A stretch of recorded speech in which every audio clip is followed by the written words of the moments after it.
மனுஷனுடைய தப்பிதங்கள். இப்ப யார தப்பு? நிறைய வீட்டுல தப்பு தானே பண்றாங்க, ஆமாவா இல்லையா? நிறைய வீட்டுல என்ன பண்றாங்க? தப்புதான் பண்றாங்க. சரி,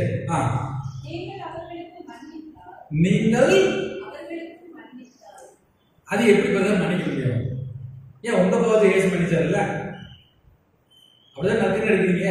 இயேசுடைய பாவத்தை நம்ம மட்டும் ஜெபம் பண்றோம்ல. இப்ப நம்ம வீட்டுல இருக்கிற ஒரு 4 பேர் 5 பேருடைய பாவத்தை மன்னித்தார். சரி, இன்னொரு இன்ட்ரோடக்ஷன் இன்னொன்னு சொல்றேன். சொத்து பிரச்சனைல யாராவது மன்னிப்பாங்களா? மன்னிக்க மாட்டாங்கல்ல. அப்ப இவங்களுக்கு எவ்வளவு என்ன ஆசை இருக்கு? சொத்து ஆசை இருக்கு. கொஞ்சோடு கூட எழுதி வாங்கிட்டா, இவன் எனக்கு சொத்து தரல, உடனே ஒரு 30 வருஷம் 20 வருஷம் அந்த வீடை மன்னிக்க மாட்டாங்க, அம்மாவா இல்லையா?